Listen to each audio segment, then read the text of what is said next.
दत्ता भाऊ उपोषणाला बसले ते अतिशय आदिवासी बांधवांच्या मुलांच्या काळजीसाठी बसलेले आहेत. महाराष्ट्र एकमेव असं राज्य आहे की ज्यांनी ट्रायबलला वेगळा अधिकार निर्माण करून दिलाय. ट्रायबलचं वेगळं बजेट महाराष्ट्र राज्यामध्ये, संपूर्ण बजेट एका बाजूला आणि ट्रायबलचं बजेट एका बाजूला. पण हल्ली काय झालंय, इतकी शोषितता वाढली आहे समाजामध्ये आणि एवढं करप्शन झालेलं आहे, दिवसेंदिवस या भ्रष्टाचारामुळे वंचित होत चाललेला आहे.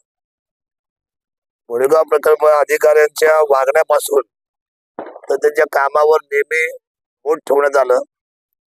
प्रदीपजी देसाई जे आता प्रकल्प गोरेगावचे जे अधिकारी आहेत त्यांना वारंवार मी सुद्धा 2दा समज दिलेली आहे आणि त्यांना पाठीशी घालण्याला मंत्र्यांना सुद्धा मी एकदा समज दिलेली आहे. मुख्यमंत्री साहेबांशी आता या उद्याच्या मंगळवार मी जाऊन बोलणारच आहे सगळ्या गोष्टी. सुरुवातीला साखळी उपोषण होतं, नंतर आता गेले 3 दिवसापासून शुक्रवारपासून ते उपोषणाला एकदम कडक बसलेत. एकही अन्नाचा कण पोटामध्ये नाही. आज अंगामध्ये थोडासा ताप पण आहे. समाजाला न्याय मिळावा म्हणून ते या पद्धतीने आज भांडतायत. त्याच्यामध्ये तथ्य आहे. त्याचं कारण असे की शनिवार रविवार हे सुट्टीचे असल्यामुळे कुठल्या अधिकाऱ्याकडे फिरकला नाही. ही गोष्ट खरी जरी असली परंतु पोलीस खात्याची नोंद घेतली, आरोग्य खात्याची नोंद घेतली आणि ह्या खात्याची नोंद उद्या होईल. उद्या ही सगळी लोक ट्रायबलच्या डिपार्टमेंटचे जे महाराष्ट्र राज्याचे सचिव आहेत वाघमारे साहेब यांच्याशी मी स्वतः बोलवले काल. मला म्हटले की सोमवारी 10च्या पुढे मी आपल्याशी बोलेल, पुन्हा 10 किंवा 10:30च्या पुढे मंत्री मोदींच्या पण कानावर घालेल आणि जे वस्तुनिष्ठ जे अहवाल जे यंत्रणेतून येतील त्याच्यावर सुद्धा आम्ही तातडीने तो वस्तुनिष्ठ अहवाल आम्ही चेक करू आणि मग बाकीचं काय असेल ते आम्ही पुढे त्या पद्धतीने उपाययोजना किंवा त्या ठिकाणी निर्णय आम्ही करू. आता उद्या सोमवार आहे, आजचा रविवारचे दिवस आहे. त्यांची तब्येत बरोबर नाही, त्यांना सलाईन लावलेला आहे. मी भेटीला आलोय. त्याच्या आधी 2 दिवसापूर्वी मी शुक्रवारच्या दिवशी त्यांना सकाळी भेटून इथे गेलेलो आहे. शनिवार कालचाच फक्त गॅप राहिलाय. मी मुंबईला गेलो होतो, काल मतदान होतं मला म्हणून मी इथे नव्हतो आणि आज संध्याकाळी मला बैठकच होती शहरामध्ये म्हणून मी आज येणारच होतो. तर विषय असा आहे की लहान मुलांच्या वसतिगृहामध्ये, मुलींच्या वसतिगृहामध्ये पूर्वी काय होतं, जिथं आश्रमशाळा होत्या तिथं स्वयंपाक बनवायचा आणि जेवायला मिळायचं गरम गरम मुलांना. आता शासन निर्णय बदलले, सेंट्रलाइज किचन केलं गोरेगावला आणि तिथून सगळ्यांचे जेवण हे पार्सल व्हायला लागले. यांनी ज्यावेळेला आक्षेप घेतला त्या जेवणावर, कारण अनेक लहान मुलांच्या तक्रारी आणि पालकांच्या तक्रारी आल्या, पण त्या तक्रारीला हक्काने कोणी विचारलं जात नव्हतं. दत्ता भाऊ आणि त्यांच्या टीमने अतिशय आपला अधिकार आणि आपला समाजाप्रती असलेला आदरभाव घेऊन सोमतवाडीचे आश्रमशाळा गेले. तुम्ही जर कायद्याचं जर वाचन केलं म्हणजे इतका आता या खात्यामध्ये एवढा आंधा गोंधळ इतका मस्तवलपणा चालू आहे. नियम काय सांगतो, कुठल्याही गावचा सरपंच म्हणजे लोकनियुक्त सरपंच, लोकलमध्ये निवडून गेला सरपंच ज्या वेळेला शाळा, दवाखाना, वसतिगृह इथं जाईल तर त्याला निर्विवादपणे तिथं प्रवेश दिला पाहिजे. कोणीही अडवू शकत नाही, हा कायदा आहे. आणि जर प्रतिबंध कोणी केला तर त्याच्यावर मग कायदेशीर गुन्हा, अॅट्रॉसिटी दाखल व्हायला पाहिजे असं गुन्हा. पण तरी सुद्धा सोमतवाडीच्या शाळेतल्या मुख्याध्यापकांनी त्यावेळेला काही पत्रकार सुद्धा आपण बांधतो त्यावेळेला होते, तर तिथे बिलकुल आम्ही तुम्हाला आतमध्ये प्रवेश देणार नाही, कुठली माहिती देणार नाही. म्हणजे लोकशाहीची ही थट्टा झाली.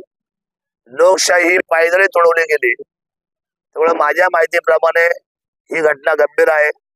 तुम्ही जर पारदर्शक आहात तर मग तुम्ही सरपंच किंवा लोकप्रतिनिधी, कुठलाही लोकप्रतिनिधी, मग जिल्हा परिषद असू द्या, पंचायत समिती असू द्या, सरपंच असू द्या, यांना तुम्ही अडवू शकत नाही. त्याला काही वेगळी काही तुम्हाला परमिशनची गरज नाही, कायद्यात तरतूद आहे. त्यामुळे ही गंभीर बाब आहे. एकतर त्या मुलींनी, त्यांच्या पालकांनी आणि विषय म्हणजे एक नाही 4 आश्रमशाळेच्या मुलींनी आणि मुलांनी या जेवणामध्ये मोठमोठ्या आळ्या सापडतात असं स्वतः साक्ष त्या ठिकाणी दिलेली आहे आणि त्याचा पोलीस रिपोर्ट सुद्धा तयार करून त्याचा पंचनामा होऊन त्याच्या दप्तरी आता गेलेला आहे. काल 2 दिवसामध्ये. तरी गंभीर बाब आहे. ज्या वेळेला ते आळ्या निघल्या तर हे विचारणा केल्यानंतर प्रकल्प अधिकारी घोडेगाव असं म्हणतात की ते मोड आलाय, मोड म्हणजे कर्दनाला मोड आलेला आहे. त्यांनी आदिवासी समाजाची भयंकर चेष्टा केलेली आहे. माणुसकी त्यांच्यातली हरपलेली आहे, त्याचे लक्ष झालेलं नाही की अरे ही मुलं बाळ जशी तुम्हाला मुलं बाळ घरामध्ये आहेत तशी ही मुलं बाळ आहेत. आणि ह्या बिचाऱ्या अनाथ किंवा आई वडिलांच्या पासून गरीब असलेल्या मुलांच्या वसतिगृहाची निर्मिती ज्यावेळेला शासनाने जबाबदारी केली त्यावेळेला तुम्हाला तिथं नेमलेला आहे कमांडिंग ऑफिसर म्हणून, सुपरवायझर म्हणून किंवा त्याचा प्रमुख म्हणून. अशा वेळेला तुम्ही या सगळ्या चुकीच्या गोष्टीला विधानात्मक बदलायचं, आळा असताना सुद्धा त्याला मोड मारायचं. मला असं वाटतं की त्यांच्यावर गुन्हा नोंदवला पाहिजे, 100% त्यांना पदमुक्त केलं पाहिजे आणि शासनाने याची गंभीर दखल घेतली पाहिजे. एक म्हणजे त्यांनी खोटा अहवाल केला, आता तो अहवाल पुन्हा काल वस्तुनिष्ठ झाला. जेव्हा ही एटीएसची काही माणसं आली आणि त्यांनी पुन्हा फेर तपास केला आणि काही पुरावे शोधले, काही साक्षीदार शोधले, काही त्यावेळेचं प्रॅक्टिकल असलेले काही व्हिडिओ किंवा काही त्याच्या असलेले सगळं फुटेज हे प्राप्त झाल्यानंतर एक गोष्ट लक्षात आली की 100% ह्या खुर्चीवर बसलेला माणूस हा बैमान आहे, हा दगाबाज आहे आणि हा खोटारडा आहे. त्यामुळे हा वस्तुनिष्ठ अहवाल जायला पाहिजे आणि त्याच्यावर कारवाई व्हायला पाहिजे, गुन्हा दाखल व्हायला पाहिजे. ही प्रमुख मागणी आज आंदोलकांची आहे. आणि दुसरी मागणी अशी आहे त्यांची, मी त्यांना विचारलं काय 2 मागण्या असल्या पाहिजे. दुसरी मागणी अशी आहे की जे सेंट्रलाइज किचन तुम्ही करून जे वाहत आहे ना संपूर्ण, जा सोमतवाडीला, जा सोनवळ्याला, जा तिकडे अजून कुठे कोपऱ्या मांडव्याला, आलम्याला, तर प्रत्येकाला मुभा द्या, आपल्या आपल्या ठिकाणी स्वयंपाक करायची. आणि माणसं त्यांचे स्टाफ आहे, सगळेजण नोकरीला आहे, सगळेजण पगार घेत आहेत, सेवक आहेत तिथे, कर्मचारी आहेत तिथे. एक टोप भाताचा उघडायला रोज, डाळ भात किंवा आपल्याला खिचडीचा, आणि त्याला चांगलं जेवायला घालायला हरकत काय. मुलं तर आपले भारताचं भविष्य आहे. गरीब असले म्हणून काय झालं, आदिवासी बांधव असले असं आहे म्हणून काय कसे वागून कसं काय चालेल. आणि मुळात मी जातीवाद करत नाही, पण मला असं वाटतं की आदिवासी बांधवाबद्दल ह्या अधिकाऱ्याला बिलकुलही आपुलकी नाही, बिलकुलही त्याच्या मनामध्ये, त्या हृदयामध्ये स्नेहभाव नाही. मला तर असं वाटतं की अशा पद्धतीचे करुणाला असताना माणूस जर त्या पदावर बसत असेल आणि अतिशय आपल्या अधिकाराचा गैरवापर करत असेल तर ते त्यांच्यावर गुन्हा दाखल व्हायला ते पात्र आहेत. उद्या तो सोमवार आहे, उद्या ही सगळी यंत्रणा फिरेल, आपल्या लक्षात येईल, सगळे अधिकारी इथं लाईनीत असतील. आणि ह्या सगळ्या निर्णय प्रक्रियेबरोबर मी माझ्या आदिवासी बांधवावर होतो, आहे आणि राहील. आणि मी फक्त डॉक्टरांना विनंती करेल, आरोग्य खात्याच्या आणि प्रशासन तहसीलदारला सुद्धा, की जी टीम आपली आहे त्या टीमला, डॉक्टरांना दर 3 तासाने इथे या आपल्या आंदोलक जो आहे, जो सर्वसामान्य हितासाठी बसले, तर त्याच्या प्रकृतीची काळजी, त्याचे ठोके असतील किंबहुना त्याच्या रक्ताचा लघवीचा रिपोर्ट असेल, किंबहुना त्या कॅलरीज जर कमी असेल तर त्यांना सलाईन, या सगळ्या गोष्टीला आपण पूरक अशी टीम या ठिकाणी तत्परतेची ठेवावी. कारण आंदोलनाचा अर्थ असा आहे की आपण काळजी घेणं आहे, कारण शेवटी ही लोकशाहीची लढाई आहे, सर्वसामान्य जनतेच्या हिताची आहे. आणि लोकशाहीमध्ये आपण सर्वसामान्य असलेल्या आंदोलकांना महत्व देत आलेलो आहे. त्याची चेष्टा होता कामा नये, प्रशासनाने याची दखल घ्यावी असं मला या ठिकाणी वाटतं.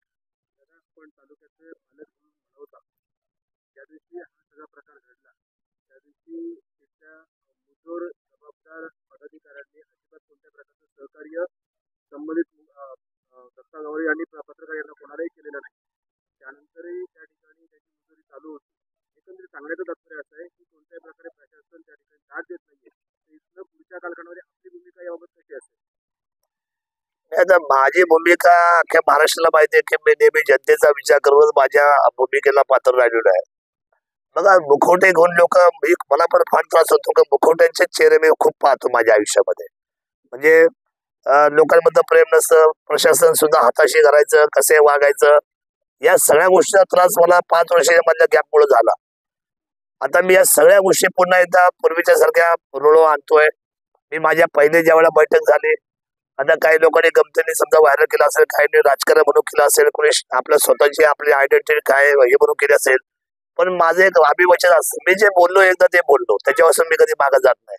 आणि परिणामाची चिंता आमच्या आयुष्यात आम्ही कधी आयुष्यात केलेलं आहे. आम्हाला असं वाटतं की सर्वसामान्य माणूस हा केंद्रबिंदू आहे. ज्या ज्या लोकांनी याच्यामध्ये बिलकुल प्रशासन म्हणून हलगर्जीपणा केला असेल त्या सगळ्यांवर कठोर कारवाई होईल आणि त्या सगळ्यांच्या पाठीमागे शिस्तीमारा लागेल. इथून पुढे कुठलाही प्रशासनाचा माणूस मुजोरी करणार नाही, सर्वसामान्यांना वेठीस जाणार नाही, हे मात्र आज तुम्हाला मी विश्वासाने सांगतो. प्रकल्प अधिकारी इतके मुजोर आहेत की शाळेच्या बाजूला 2 पान त्या ठिकाणी टपऱ्या आहेत की ज्या ठिकाणी गुटखा आणि हे विकलं जातं. त्यावेळेस आम्ही त्यांना म्हटलं तर म्हणे ते त्या प्रेमाच्या लांब आहे, भिंतीला लागून ते आहे तरी देखील कबूल करत नाही. अशा अनेक गोष्टी आहेत. याबाबत आपण काही सत्य सूचना संबंधित विभागाला देणार आहात? नाही, मी आपल्याला सांगितलं ना की याच्यामध्ये आता सगळा नायनाट होईल, मुजोरगिरी संपली जाईल आणि जे वास्तविकता आहे, ज्या गोष्टीचा पोटेन्शियल त्यांना पाहिजे, ज्या गोष्टीचे सुरक्षित त्यांना पाहिजे, जी संस्कृती आमची आदिवासी बांधवांची आहे, ज्याला सगळं अतिशय उंच स्थान आहे, त्या संस्कृतीला धरूनच प्रशासनाचा प्रत्येक अधिकारी काटेकोरपणे नियमाचं पालन करेल, हे मी तुम्हाला आपल्याला आज या निमित्ताने या ठिकाणी 100% व्यक्त करतो. शेवटचा प्रश्न विचारतो की दत्ता भाऊने आता या सगळ्या गोष्टीला वाचा फोडलेली आहे.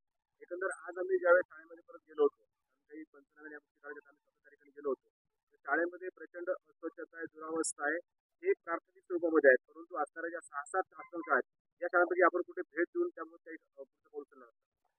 नाही, आता ह्या आंदोलनाचं स्वरूप मला क्लिअर करू द्या आणि नंतर मी माझं व्हिजिट करेल आणि घोडेगाव प्रकल्पाचा अधिकारी जो आहे, जो त्या ठिकाणी केवळ शासनाचे पैसे घ्यायला बसलेले आहे, त्याला काय बाकीचा घेत नाही, अशा माणसाची कारवाई आमच्या दृष्टीने अतिशय पर्यंत महत्वाची आहे.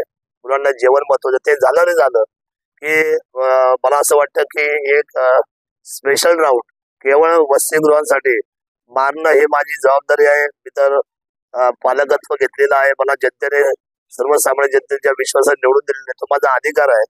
त्या अधिकाराच्या माध्यमातून 100% सगळ्या छोट्या छोट्या गोष्टींचा विचार करून सर्व आश्रमशाळेच्या बाबतीतली भूमिका डोळ्यासमोर ठेवून 100% त्याच्यावर न्याय निवाडा करेल, एवढं मी आपल्याला सांगतो. काल खासदार डॉक्टर अमोल कोल्हे यांनी देखील दत्ताभाऊंना फोन केला होता. एसटी समितीचे बोललेले आहेत. आज आपण या ठिकाणी आला. तालुक्यातील इतर सगळे समाजामध्ये समाजकारण अंतर करणारे आपण काय मेसेज काय नाही बघा, आपण भारत माझा देश आहे, सारे भारतीय माझे बांधव आहेत. जात धर्म पक्ष याच्या पेक्षा लोकशाही प्रबळ असतं आणि प्रत्येक घटकाला आपल्या न्याय व्यवस्थेमध्ये न्याय दृष्टीने पाहणं ही आपल्या सर्वांची नैतिक जबाबदारी आहे. वेगळं काही नाहीये. जिथे जिथे अन्याय असेल त्या अन्यायाला दूर करणं, अंधाराचा अंधार नायनाट करून प्रकाश झोतामध्ये येणं. आता भारत पुढे निघालेला आहे, भारत विद्वान होत चाललेला आहे. दिवसेंदिवस आता सगळी मंडळी आता शिक्षणाने पुढे पुढारलेली आहे. फक्त आता भ्रष्टाचारामुळं अविचार व्हायला लागले लोक. थोड्या काळात पैसा पाहिजे, चोरीच्या मार्गाने पैसा पाहिजे आणि वरचा चेहरा एक, आतला चेहरा एक, हे आता हे जे प्रकार जे चालू आहे सध्या, तर ते बळी पडतात सर्व आणि मग जनतेचे हाल होतात. या गोष्टीसाठी आपण निश्चितपणे एक क्रांतिकारी पाऊल टाकू आणि त्याच्यासाठी तर माझं नाव आहे की मी क्रांतिकारी पाऊल टाकण्यामध्ये मी सदैव पुढे राहिलेलो आहे. आपल्याला या गोष्टीमध्ये बदल दिसेल. आपण पाहतो हा जो बदल आहे, या बदलाचाच मी माणूस आहे. मला बदलच आवडतो, मला आयुष्यामध्ये चांगलं आवडतं. म्हणून हा जो मेसेज आहे सर्वसामान्य जनतेला, एकजूट करूया आणि कोणी असू द्या, चुकीचं काम करणाऱ्या माणसाला आपण थांबूया, हा त्याच्या पाठीमागचा निर्णय आपण केला पाहिजे. आता आपण या प्रतीच्या संख्येवर अनेक तक्रारी देखील केलेल्या आहेत आणि एवढं सगळं घडून देखील या अधिकाऱ्यावर काहीच कारवाई होत नाही. तर काय वाटतं या अधिकाऱ्यावर नक्की कुणाचा आशर होत असावा? बघा, अधिकाऱ्याची मी एकदा तक्रार केलेली आहे, अनेक वेळा तो काही झालेली नाही माझ्यावर, पण एकदा मी केली आहे. ती केलेली तक्रार, त्याचा निर्णय यायच्या अगोदरच आता ही सगळ्यात दुसऱ्यांदा घटना घडलेली आहे आणि मला असं वाटतं की हे सुधारणाऱ्यापैकी व्यक्तिमत्व नाहीये. असं आहे की मी आपल्याला बोललो की ट्रायबलला वेगळाच मंत्री आहे आपल्याच समाजाचा. आदिवासीच मंत्री, आदिवासी समाजाचा आदिवासी माणूसच आदिवासी मंत्री आहे. त्यांनी गंभीर याची दखल घेतली पाहिजे. हा, असं आहे की बाबा समजा वेगळ्या जाती समाजाचा माणूस आहे आणि मग तो दखल घेत नाही आणि मग आपण बोट ठेवलं, ते गोष्ट वेगळी आहे. अरे पण जिथं कळवळ आहे त्या बेंबीच्या देठातून खरं तर आपल्या सर्वसामान्य जनतेची ओळख होत असताना ट्रायबलला जर वेगळं अधिष्ठान उभं केलं राज्यामध्ये, तर त्या मंत्री महोदयांनी ह्या बाबतीतली गंभीर दखल निश्चित घेतली पाहिजे आणि आदिवासी भागातला जो हा तणाव आहे, हा भ्रष्टाचार आहे, हा अनियमितपणा आहे, हा अंदागोंदी कारभार आहे, हा जशी तक्रार येईल तशी पारदर्शकतेने त्या ठिकाणी तरी चौकशी लावली पाहिजे. म्हणून माझं मंत्री महोदयांना सांगणं आहे, तुम्हाला एवढं वस्तुनिष्ठ रिपोर्ट येऊन आणि इथून मागे आमदारांचं पत्र देऊन सुद्धा 2 महिन्यापूर्वी अजूनही ह्या असलेल्या अधिकाऱ्याच्या बाबतीमध्ये म्हणावा तसा सन्मानपूर्वक लोकांचा विचार त्या ठिकाणी होत नाही. याचाच अर्थ असा आहे की तुम्हाला अधिकारी महत्वाचा आहे का समाज महत्वाचा आहे, ज्या समाजाच्या मुळे तुम्ही मंत्रिपदावर बसलेला आहात. तर माझी पुन्हा एकदा मंत्री महोदय अशोकराव उईके यांना पुन्हा सांगणं आहे, अधिकारी जपू नका, जनता जपा. एवढंच माझं सांगणं आहे. तुम्ही मंत्र्यांवर थेट आरोप करताय की अधिकारी जपू नका. आरोप नाहीये, हा आरोप नाही मी करत, खरं बोललोय. आरोप हे माझ्या खिशातच नाही बसत कधी आरोप बिरोप. खरं बरं की न्याय होणारच, फक्त आता प्रक्रियेपर्यंत थोडा संयम तर बाळगला पाहिजे ना. असं तर नाही ना सकाळी बोललो संध्याकाळी लगेच आता आंदोलन सोडून तुमचा आम्ही केला न्याय निवडा होईल ना. थोडं लोकशाही आहे. 12 लोक, 12 भानगडी, 12 तत्वज्ञानी, अनेक कायदे मंडळ, अनेक हुशार लोक. त्यामुळे आता हे असं सगळं गोलगोल फिरतं सगळं. थोडा वेळ लागेल, पण न्याय निवड तर 100% करू. आम्ही न्याय निवडा घेतल्याशिवाय आजपर्यंत मागं हटलेलो नाही. आजपर्यंतचा इतिहास आहे. या गोष्टी करू ते प्रामाणिकपणे करू. धरलेली कास आणि दिलेलं वचन जनतेच्या रूपाने कधीही सोडायचं नाही. आणि बघा, माझी कोणाची स्पर्धा नाही. मी सत्तेतला म्हणण्यापेक्षा मी सगळ्यात चांगल्या काम करणाऱ्या माणसाबरोबर मी सतत जनतेच्या हितासाठी माझा पाठिंबा व्यक्त करतो. मला जनतेने जे सांगितले की बाबा तुम्ही पाठिंबा व्यक्त यासाठी करा का आपला विकास व्हायला पाहिजे, आपल्याला न्याय मिळाला पाहिजे, आपले डेव्हलपमेंट व्हायला पाहिजे आणि योजना आपल्याला आल्या पाहिजे. त्यामुळे अशी कुठलीही गोष्ट मनामध्ये नाही. आणि सत्तेच्या बाबतीमध्ये आम्ही बारकाईने जर विचार केला तर जेव्हा आम्ही वरती रिपोर्टिंग केली तेव्हा शास्त्र याचा विचार करणं भाग पडलेला आहे. मी तुमचा सगळ्यांचा मध्यस्थी आहे. मी तुमच्या सगळ्यांचा जबाबदार घटक आहे. शासन आणि जनतेमधला मी दुवा आहे. त्यामुळे मी नेमकी जमिनीवर पाय ठेवून मी माझं काम करत राहणार. तुमच्या सगळ्यांची पाठिंब्याची, तुमच्या सगळ्यांच्या लोकांच्या प्रेमाची मला आणि संरक्षणाची गरज आहे. या बळावर आम्ही 100% याच्यात न्याय निवाडा करू. आणि प्रशासनाला मी आजही सांगतो की तातडीने या गोष्टीमध्ये न्याय निवाडा प्रशासनाने केला पाहिजे. आणि जे सत्य आहे त्या सत्तेच्या पाठीमागं आपण उभं राहायला पाहिजे. तुका म्हणे सत्यकर्म व्हावे सहाय्य, सत्यकर्माच्या पाठीमागं सहाय्य व्हायला पाहिजे. ही भूमिका छत्रपती शिवरायांच्या भूमिकेतली आहे.